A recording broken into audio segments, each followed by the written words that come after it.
Good morning, good people. Today is Friday, March 28th, 2025. Last Friday in March. Only a couple more days and it's over. Good morning, what not a bevy. How are you? Is Catman Joe there yet? What's going on?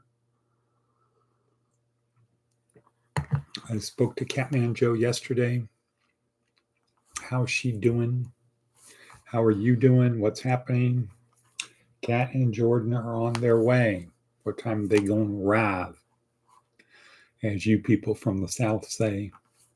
How's the weather? Okay, well, while you're figuring that out, good morning once again. Hopefully Diana's doing well. The big question is, the statement is, good morning, Miss Trenkle, wherever you are. Wherever you is at.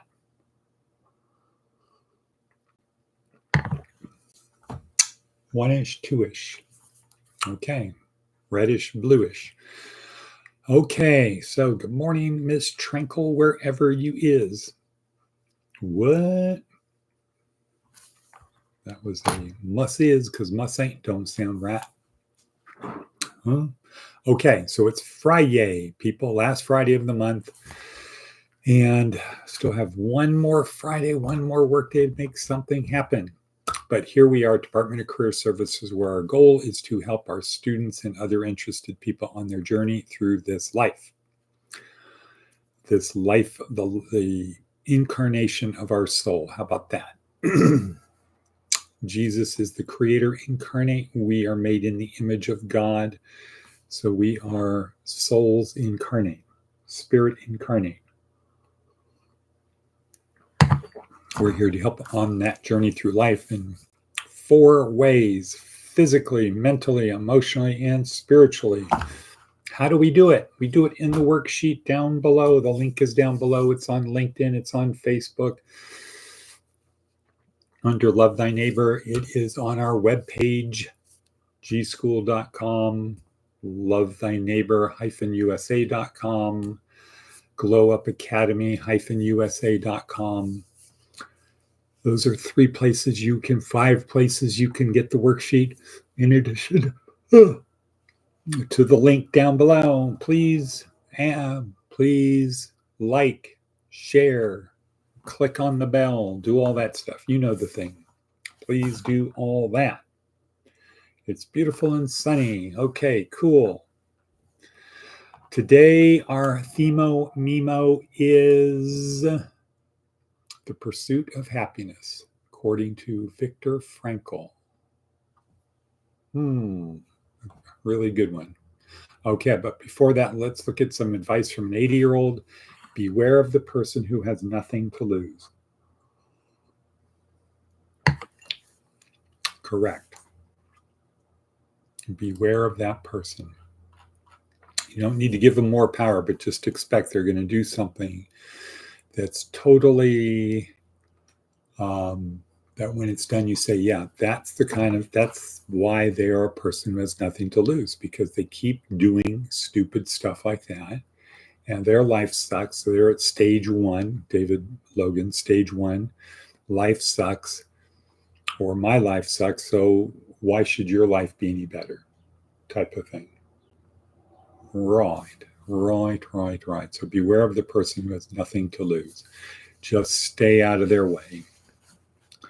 Don't try to help them, because they're going to self-sabotage. Leave that to the professionals. Like us. Okay, cool. Let's see if Maticus Von Atticus joins us today. So far isn't on there. Okay, what else we got on our hit parade before we talk about the theme meme? And again, this is day 5 in week 1 of our 4-week neuroscience-oriented approach to success. Day 5, week 1, day 5, week 1, Viktor Frankl.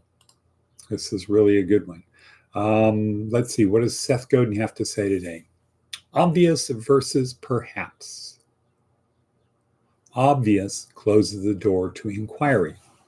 Perhaps opens it. So there's a door marked inquiry. Obvious closes the door. There's nothing to inquire about because it's obvious. Perhaps opens the door. Okay, that's a classic Seth Godin gem, short to the point. For sale, baby shoes, never worn. Right. It's one of those kinds of things. Okay. What's going on with Viktor Frankl?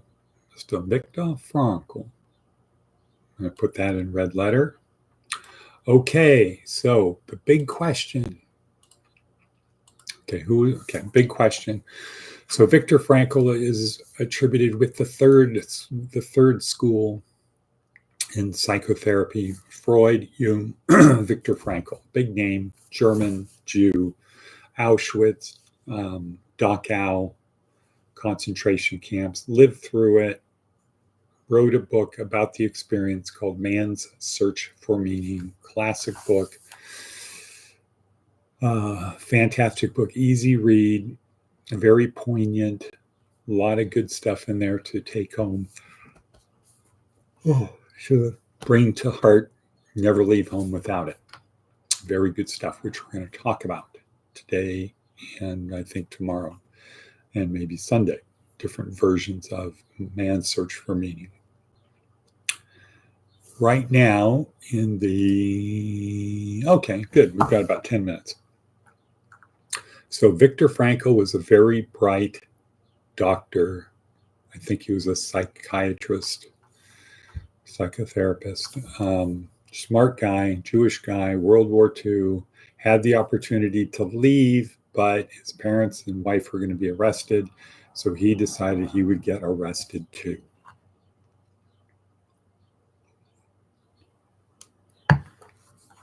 He's the only one in his family that came out of it alive. All got separated. As he's going into one of the final rooms where you have to take off all your clothes, turn in all your possessions, he has a manuscript for his book, for the book about his new thing, logotherapy. And he gives it to the SS guy and says, "This is very important. Please keep it, whatever."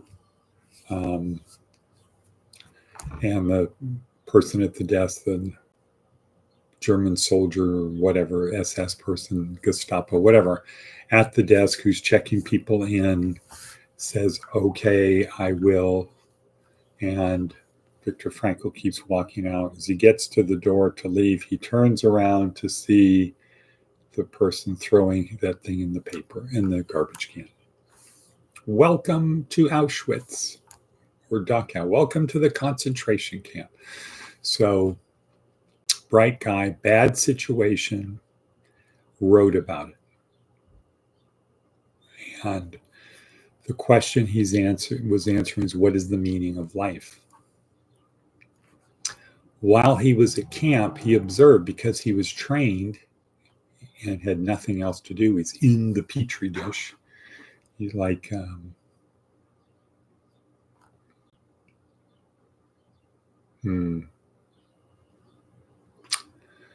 I can't remember her name. Well, Harvard scientist who had a stroke, my stroke of meaning, of insight. Doesn't matter. While he's there living through it, he observes a couple things. One, some people die and some people don't die. And he looks at the people who die and he categorizes them and says, well, some people get sick, some people can't work, some people get beat to death, some people give up, and then they get sick or something happens and they die right away once they give up. Okay, that all makes sense. But these people over here that are not dying, what's up with them? What's going on with those people? Why aren't they dying? And that's where he spent his energy, including self-reflection. Why? What is keeping me going? And that's the search for meaning. Why do I want to stay alive? Why do I keep trying to go on? Why don't I just give up? Why don't I get beat to death? Whatever. And he came up with a number of really good things that are in today's TED Talk video. So if you watch that. So one of them is we can't control the events around us. All we can control is how we choose to react. And an example of that from his time in the concentration camps, he convinced himself that it was the whole German army against him. And so every day it was him against the German army. All he had to do was survive that day. So as he would basically totally drained, totally fatigued, walk up to the steps to the bunkhouse, pull himself up these 2 steps to get into the crossing the threshold, pulling himself in with the last bit of strength he had. As soon as he got in, I did it. I did it another day. And the attitude was to the Nazis was, you can take everything from me. You can take anything and everything except for one thing, how I choose to respond. So that's a big thing. And one of the things, another little tidbit, another little breadcrumb out there was, one of the things he observed for the people who survived was they saw a future. They could picture, they could believe, they could see a time in the future when things would be better. In other words, they had hope. Hope. These people had hope. To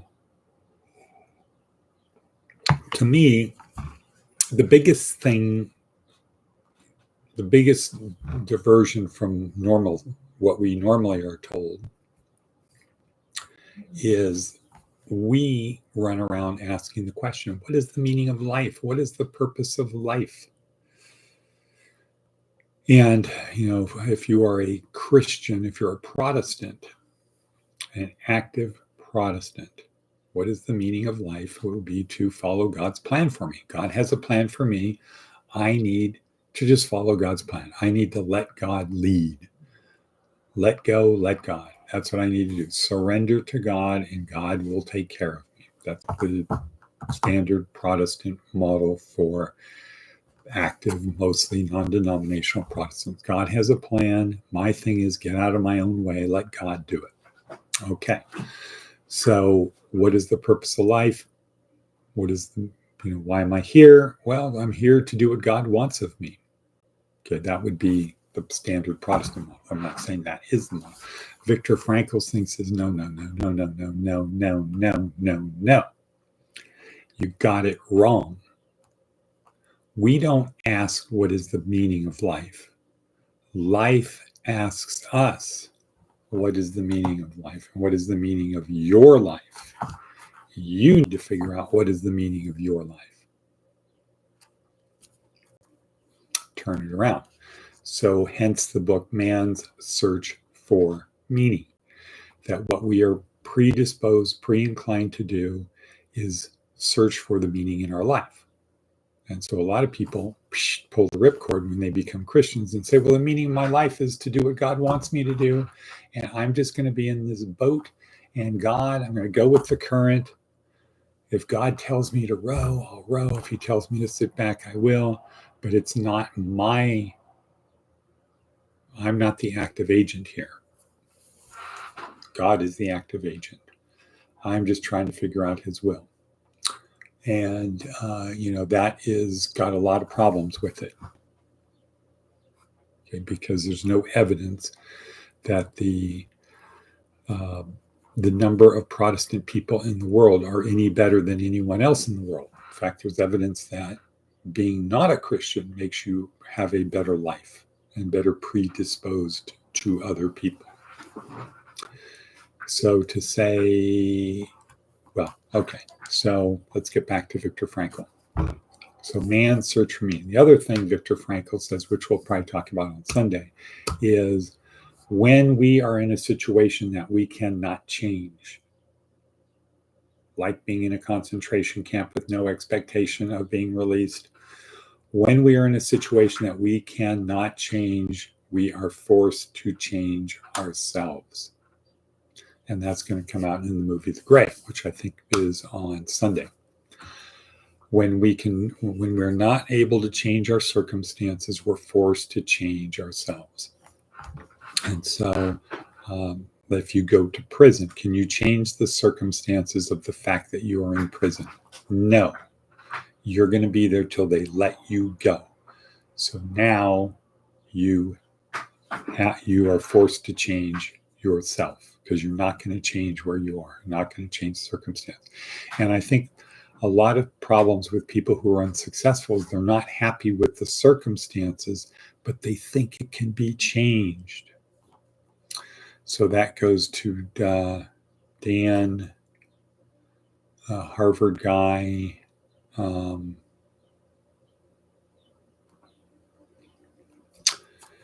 Talking about synthetic happiness. What is synthetic happiness?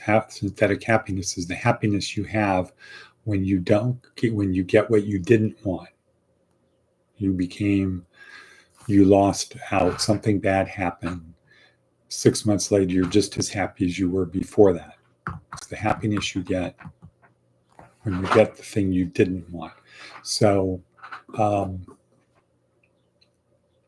we're forced to change ourselves, non-consciously directed towards doing things to make us happy. We look back on it and it wasn't as bad as we thought, et cetera, et cetera. But for Viktor Frankl, I think the takeaway for today is to ask yourself, what is the meaning? Life asks you, how do you answer the question? Life says to you, what is the meaning of your life? And you have to answer it. What do you say? Now, for here, our program, the formula for success is a function of money times meaning and purpose, where money comes first. Because you can't have the amount of meaning and purpose you have is greatly influenced by the amount of money you have to use for meaning and purpose. So money times meaning and purpose. If you have unlimited money, but your meaning and purpose is zero, unlimited money times zero still equals zero. You're not successful. On the other hand, if you have a little bit of money and a lot of meaning and purpose, that's going to go up. Ideally, you want to have a lot of money and a lot of meaning and purpose. What is meaning and purpose? Meaning is acts such that everything you do matters. Don't waste this life. Don't waste time. Honor the gift of life. Honor the gift of life. Honor the gift of life. Okay, we're going to see Atticus von Atticus doing that. Stop it. Honor the gift of life. Okay, so that's meaning. Purpose, simple, service to others. So if you're doing things that matter in service to other people and you have money to throw at that, you will be successful. Self-evident. Okay, we're at time. What not a bevy? How about when Catman Joe arrives? How about giving me a call? Is she staying, or is you guys just going to have lunch? What's the plan? I know she's going to my eggs over my hammy. No, just lunch. Okay, good. How about calling me from Lucha Libre? That'll be around 10, 11. Okay, cool. Super duper. And with that, we're going to say, and cut. Let's go make something happen, people. And cut.